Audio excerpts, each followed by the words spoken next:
Hey, welcome back to our course where we dive really deep into the book, share some things with you that you might not actually read in the book, and hopefully go in depth and share some ahas that we discovered as we were building and scaling our real estate team in Austin, Texas. Thank you again, by the way, for purchasing this course. My goal is to ultimately help you guys accelerate how fast you can grow your team. This specific video is about the marketing and lead generation pillar, and we're going to be talking specifically about in the early climb. And there's three topics we're going to be talking about today. One is what you actually need versus what you may want. There's a lot of great salespeople out there in the technology world that are very good making you think you may need something, but that may not actually be the case. We're also going to talk about cash conversion cycles, what that means. We're going to talk about conversion rates, and then we're also going to be talking about just some wins and failures that we experienced specific to the marketing and lead gen pillar, and in the early climb. So, like I've mentioned in several previous videos, it's really important that you guys really understand what phase of the growth curve you're in, because that's going to dictate a lot of your decisions. What you do in the early climb, from a marketing and lead gen perspective, you may not necessarily do in the awkward teenager phase. So first off, needs versus wants. So we talked about in the previous video how you need a property search website. We talked about call capture systems. We talked about speed dialers. So we kind of alluded to some of the key pieces of technology you need.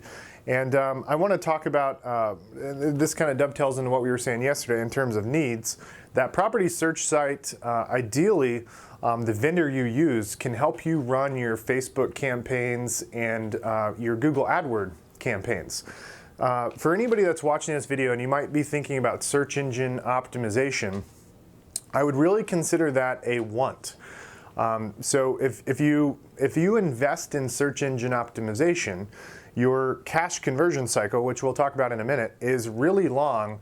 And the amount of time it takes to build up your PR score from an SEO perspective is 12, 24, 36 months. And so your cash conversion cycle and your ROI in the beginning, it's very painful, to say the least, because you'll be investing a lot of money in SEO to get someone to help you, and you definitely don't want to do it yourself. So even if you know how to do SEO, you do not want to do it yourself. Your big three priorities in the early climb are recruiting talent, working on your brand ambassador program, and focusing on building up listing inventory. So back to needs, find a property search website that has a back-end CRM system. Find one that's $200 to $300 at most, and make sure that they do Google AdWords. They'll run your AdWords campaigns in Bing and Yahoo, and they'll also help you with Facebook ads, or they have a tool that'll help you generate Facebook ads. Do not try to learn that stuff yourself. If you're spending time trying to learn how to be an expert at that, you're not learning how to be an expert team builder. Now, in terms of wants, again, a want might be like to do search engine optimization. This really is not the time to be focusing on SEO because the cash conversion cycle is so long, and it takes so long to get a high PR score.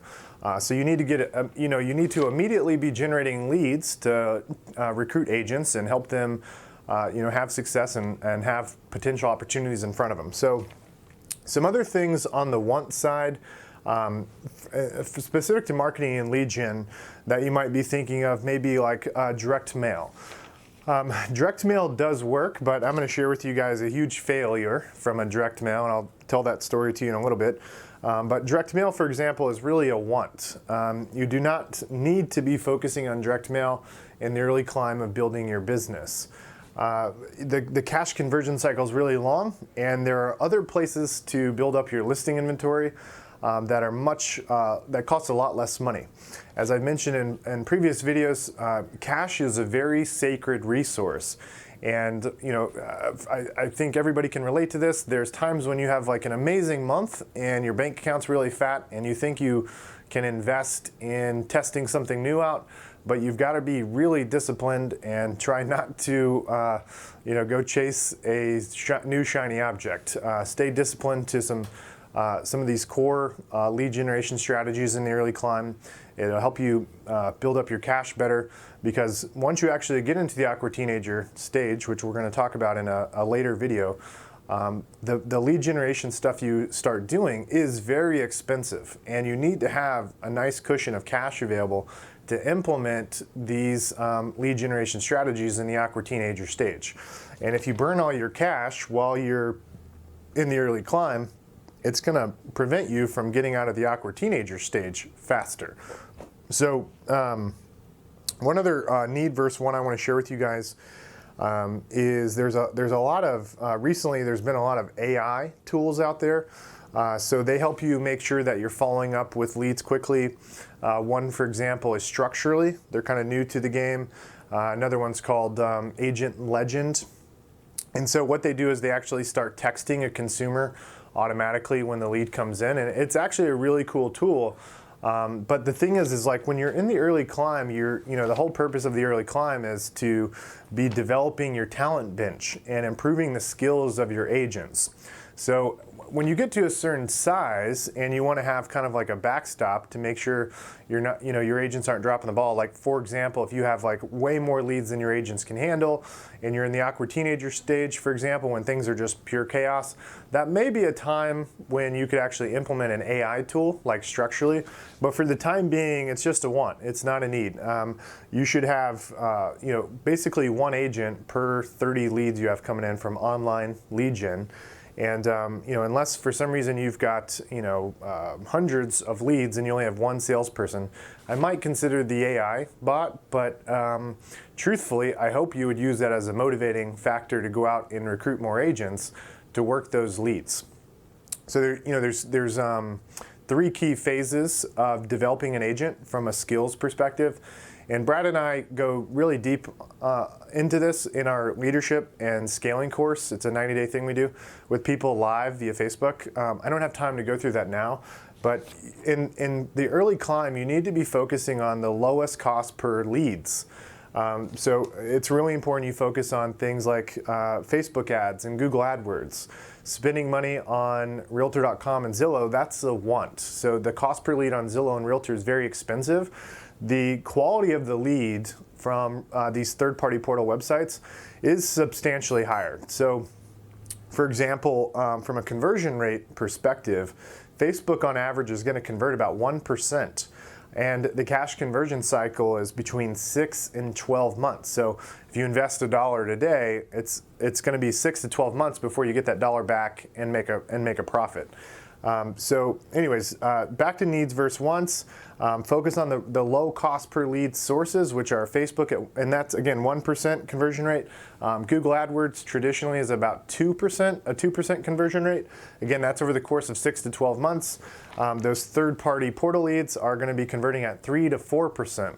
So they convert much higher. Your agents are going to probably like those leads a lot more because you get valid contact info. The people intentionally reached out to you, whereas with Google AdWords and Facebook, people are forced to fill in their information to look at more photos. So consumer intent is very strong with third-party portal leads. But you got to resist the urge of investing in those third-party portal leads. At this stage, it's just a want. Once you build up a substantial listing inventory, like 20, 30, 40, 50, 60 listings plus, for example, that's when you can invest in trying to be the exclusive featured listing agent for your in-house listings. But that's the only that's the only instance where I would invest in third-party portal leads.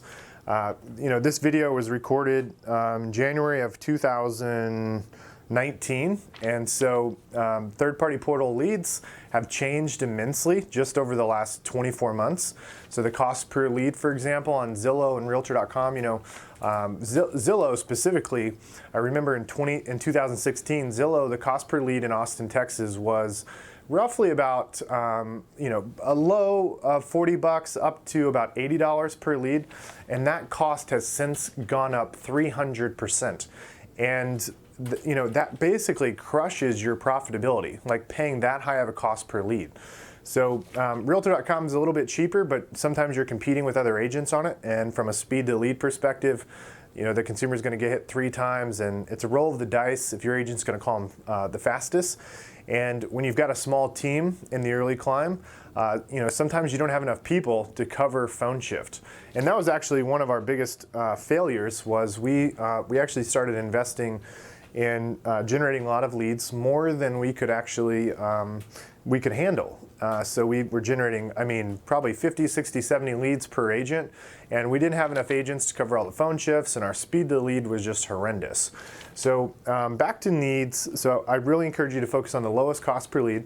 And so those include things like, for example, open houses, which are free. Something else I love doing is getting the agents to do open houses at bank repos. So that's a really hot thing to do. You can, like you could literally have 20, 30 plus people show up. You're going to need to call the broker for the REO listing and ask for permission to host an open house. But I love doing bank repo open houses. We get these big yellow bandit signs, black text says bank repo open house, little arrow, and we have the lender come in, and they're hugely successful. And all you have to buy are the bandit signs, and the bandit signs are roughly $14 a pop.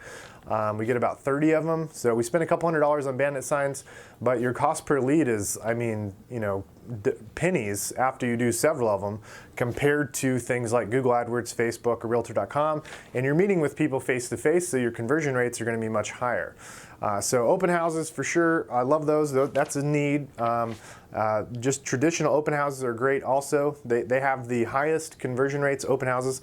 The only thing better than doing open houses from a conversion perspective are going to be referrals you get from your sphere.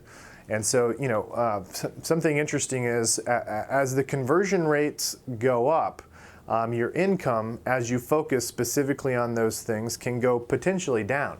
So if you only focus on sphere at the top of the pyramid, for example, it's only going to give you a tiny little piece of income. So you've got to have multiple oil wells if you want to have a big income. So we make sure all of the agents are focused on doing open houses, their sphere, they're working internet leads, and then something else you can do that there's no charge to do are buyer seminars. So the buyer presentation you put on for people one-on-one, you could actually do that for a room full of people, and you can do these for free. So you can usually get like a conference room from a title company, for example, and use that conference room for an hour or 2 hours to put on your buyer presentation for, sometimes you have one person show up, sometimes you have 5 or 10, and there's no cost to do this. You post an Eventbrite listing. If you have a database, ideally you're sending it out to your database. You can post it on Facebook. If you want to spend a little bit of money, you could boost the post for $1 a day to increase the number of people. And so again, these are all very inexpensive ways to generate leads. And gives you a very low cost per lead. So as I mentioned, you want to make sure people are focusing on their sphere, open houses, the home buying seminar is interesting. The bank repo thing, we did those, and we still do them till today, and they are amazing. And then property search type leads, driving traffic from Facebook and Google AdWords. So that's really what you need to be focusing on the buy side. Now let's talk about the listing side for a minute. So on the listing side, obviously you've got the no-brainers like your sphere, sending out, maybe it's market updates to your database, just calling through your database. Maybe it's doing client events, things like that, like hosting a movie night at the movie theater or buying a bunch of tickets for your database to go to a baseball game, for example. That's something we do every single year. It's kind of like an annual tradition for us. So those are obviously the no-brainers. The other oil well, if you will, on the listing side that I think you have to focus on is expireds and withdrawns. And also for sale by owners. So at the time of recording this video, again, it's January 15th in 2019. The market's starting to shift. It's not like we're going into an extreme buyer's market, but it's just not as a hot seller's market as it had been in 2015, 2016, and 2017. And so there are a lot more expireds and withdrawns popping up. And for people that only bought 2 and 3 years ago, maybe equity's tight and they're thinking about for sale by owner. So there's a lot more opportunities than ever before for these specific lead sources, and these are absolute needs. You need to be focusing on expireds, withdrawns, and for sale by owners. Now, I know those probably don't sound super exciting. If you've ever called expireds before, when you start calling in the morning, they've probably talked to 10 or 15 other agents. If you're watching this course and you're in a small market, you're super lucky because in a small market, typically like population less than 250,000 people on average, you're not going to have as much competition on expireds, withdrawns, and FSBOs. There's just not as many people waking up to start calling people at 7:55 every morning. Whereas in big markets, there's lots of competition calling expireds and withdrawns, but don't let that deter you. Something that was an early win for us was in 2010, 11, and 12, when the market was really poor. There were tons of expireds and withdrawns, and we actually started securing. I was securing about by myself about 6 to 8 listings per month, and then once I actually started building up a listing inventory, and cash reserves increased. I was able to hire an inside sales agent to actually set appointments for me. And once I actually got an inside sales agent, I went from roughly 6 listings per month to 12 to 18 listings per month. And I was paying somewhere between $200 and $300 for a system that gave me all the data to call expireds, withdrawns, and for sale by owners. Something else really important in the early climb is, again, kind of a key theme from an agent development perspective is you're trying to really make sure you validate the people with the right skills that are going to be with you going into the awkward teenager stage. And in the awkward teenager stage, you start investing in very expensive lead generation strategies, and the cost per lead skyrockets, but the conversion rates also skyrocket. So that's kind of an interesting thing, right? Like as your cost per lead goes up, your conversions typically go up. But that's also assuming you have a trained and skilled salesperson. So with expireds and withdrawns, again, if you're a team builder and maybe it's just you, a buyer's agent assistant, you need to start focusing on this yourself. There's lots of programs out there to help you learn how to get really good at expireds and withdrawns. I was absolutely horrendous at it. For 6 months, I was on a dialer calling for 8 hours a day, 5 to 7 days a week. And I was lucky to set 1 or 2 appointments a week, and I was taking like 1 or 2 listings per month. So my conversions were horrible. I didn't have a lot of success. There's been lots of people that have had a lot of success with expireds and withdrawns. And as Damon John says on Shark Tank, pioneers get slaughtered and settlers prosper. So you don't need to go out there and try to reinvent the wheel in terms of finding success with expireds and withdrawns. Find a coach or somebody that can help you master expireds and withdrawns and for sale by owners. There's lots of people that have done it before. You don't need to reinvent the wheel. It's just going to slow you down and it's going to cost you a lot of money. As I mentioned in the previous video, you should be getting out of the early climb in 12 to 18 months. And so one of the things that could prevent you from doing that is if you spend too much time trying to be an expert at all things completely unrelated from building a team. So for example, if you focus a lot of time on building your SEO ranking, that's not going to help you be a team building expert. Again, there's 3 key priorities y'all are going to hear me say over and over again that you got to focus on: recruiting talent, the brand ambassador program, and building up listing inventory. As the team leader, team builder, those are the only 3 things you need to focus on. You need to find other people to leverage and use their expertise to go and crush these other potential lead generation strategies, as an example. And SEO, again, do not do SEO in the early climb. Do not recommend it. It's a very slow process to build up your PR score on Google. The other thing I hate about Google, it's a love-hate relationship, to be honest, but the thing I hate about Google is when they change the algorithm, your PR score can be negatively impacted, and you could be ranking at the top of Google for a specific keyword, and then the following day, now you're on page 2 and your organic lead traffic just plummeted. So it's very hard to build a sustainable business when you're at the mercy of Google's algorithm. So I recommend paying for leads. If you're wondering how do you get the money to pay for leads, build the brand ambassador program. And we're going to be talking more about the brand ambassador program in some videos to come. Okay, so on the listing side, just focus on expireds, withdrawns, and FSBOs. Don't focus on anything else. One of the key things you're going to need to put in place, which I mentioned a minute ago, was an inside salesperson. And it's very difficult to hire inside salespeople that have a real estate license. So one of the ways you can develop inside sales talent inside your organization is generating home valuation leads via Google AdWords and Facebook. So that's another way you could potentially generate seller leads. But if you're the team builder and you're working home valuation leads from Facebook and Google AdWords, you're going to fail. And I know that because that's what happened to me. I was generating hundreds of home valuation leads and also trying to manage all these other parts of the business and recruiting talent and the brand ambassador program. And the conversion rates are very low. So for example, if you generate 300 leads, which is about the maximum amount that a full-time ISA can handle, if you generate 300 leads, you're ideally going to convert probably about six.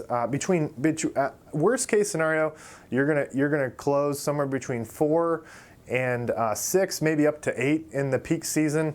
That's how many listings you'll actually close. So it does work, but the challenge is you only have so much time in a day. So home valuation leads, I would wait to get that until you actually have an inside salesperson. The ISA, you ideally don't want to get until you get towards the end of the early climb stage.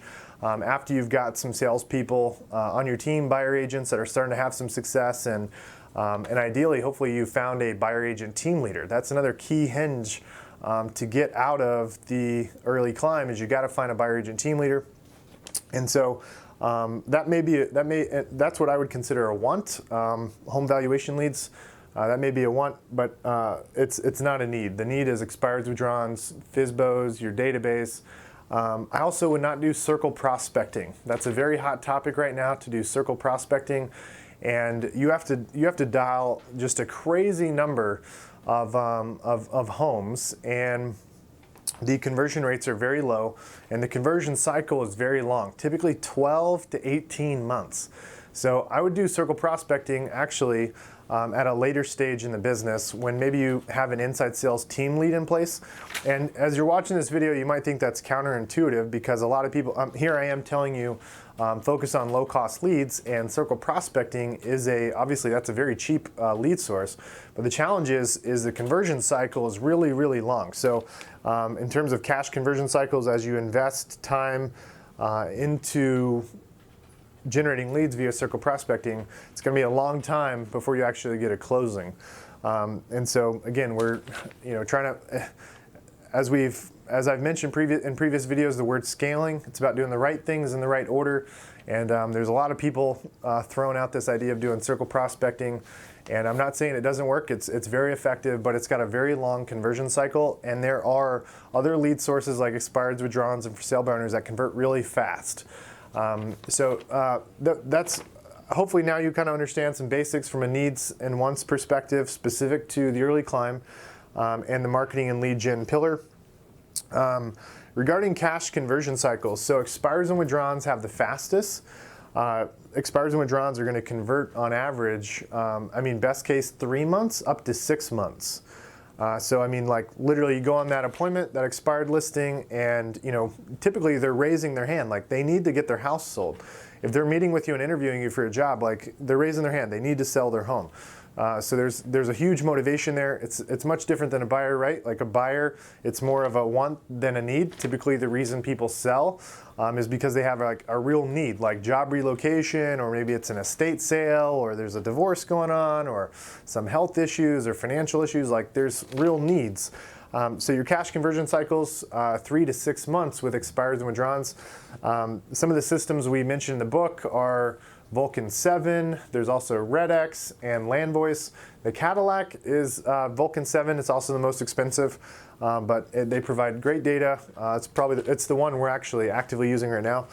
So as you make investments in that software, you'll start getting your money back between 3 and 6 months. So the only caveat to that is like depending on your skill level. So if you're like me and you sucked at expireds and withdrawns and you dreaded waking up every morning to call expireds and withdrawns, it may take you a little bit longer because you need to get a sales coach to help you have more success converting those. We're going to talk more about cash conversion cycles in the awkward teenager stage, and also in the explosive growth stage. And something, again, as I mentioned just a moment ago, you need to start building up a really nice cushion in your bank account for cash for these more advanced lead generation strategies. and they're very expensive. So just an example I'll give you guys, and I hate telling you this now, especially if you're in the early climb, but some of the more advanced stuff include like radio, TV, and billboards. And for example, if you're going to start radio and you're in the average market across the United States, you really ideally need to have about $60,000 to $80,000 in your bank account, and you need to be ready to light a match to that cash and just wait, because you're not going to get to a break-even point for probably 9 to 12 months doing radio, for example, or TV or billboard. So a lot of these mass media, like traditional advertising sources, you get to break even sometime between 9 and 12 months, and that's assuming you're the one going on the listings. If you're sending somebody else on those appointments, like, it may actually take a little bit longer. You're also trying to build, a substantial amount of brand impressions in the community, and that takes a long time. So cash conversion cycles become super imperative when you get into later stages, but I want you to think about these cash conversion cycles, because I think a lot of people start spending their time and money on a specific lead generation activity, and then after a month they give up.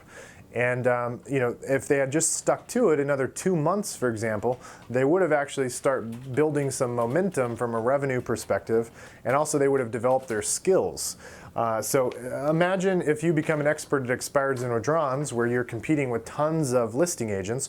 How much easier is it going to be for you once you actually start generating leads that have higher conversion rates, and you have less competition? Like, they're all going to be slam dunks, or I like to call them come list me leads. So anyways, cash conversion cycles, very quick with expireds and withdrawns, and with pay-per-click and Facebook, I alluded to this a little bit earlier. Those are 6 to 12 months out. So they do have a very long cash conversion cycle. So if you start spending money on Facebook and Google, make sure you commit to it for 6 months minimum, ideally a year, before you actually start tracking your return on investment. Like, it's just a total waste of time for you to be trying to track your return on investment in month 1, 2, 3, 4, 5, 6, because you just haven't had enough time for those leads to nurture and develop. And those are colder lead sources. Again, the consumer intent is much weaker than Realtor and Zillow. Okay, let's talk about conversion rates for a minute. So every single lead source has a conversion rate.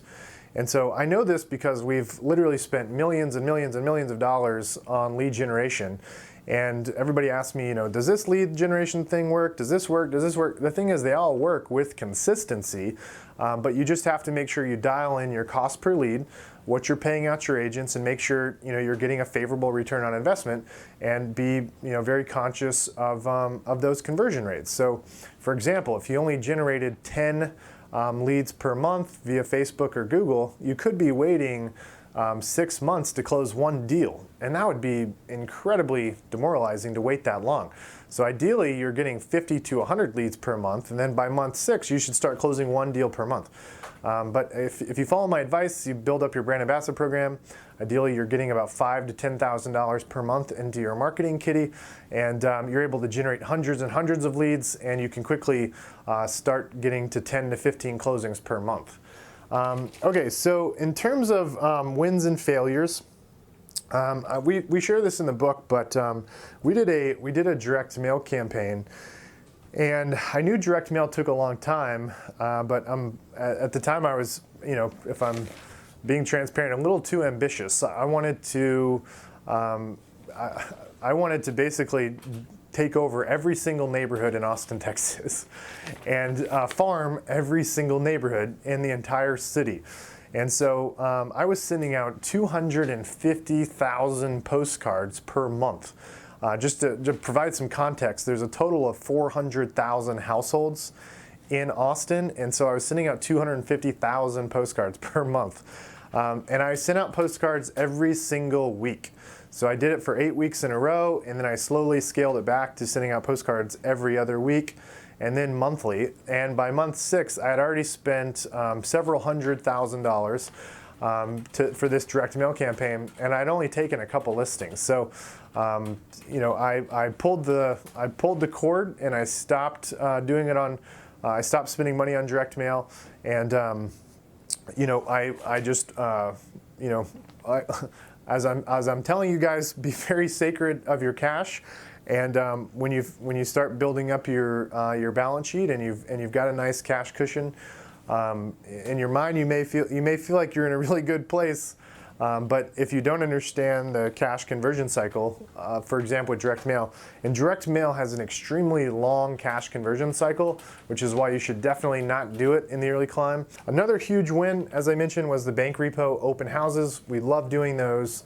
The home buying seminars are very successful. You can have a lot of people in the room and likely get several buyer reps, and it costs very little. Something else that's a big win for us, and I recommend in the early climb, is Facebook Marketplace. So this is kind of like the new Craigslist. In Facebook Marketplace, you can post photos of a listing. If you don't have any listings, you could post a picture of the front of a neighborhood and put in the description, click on this link to see a list of all the homes for sale in this specific neighborhood, and you direct them to your property search website. So hopefully, you guys have gained some knowledge from this video, and you remembered to keep it really, really simple, and be very conscious of cash, because cash is king and it's a sacred resource. And it's very easy to fall in that trap of feeling like you're in this abundance type place, but you're going to need that cash to be able to start implementing more advanced lead generation strategies in the awkward teenager phase. So stay tuned. In the next video, we're actually going to be diving into the sales team and talking about the breakdown of the sales team, how to set it up, share with you some things that did not work so well for us and some things that worked really well. So stay tuned for the video to come.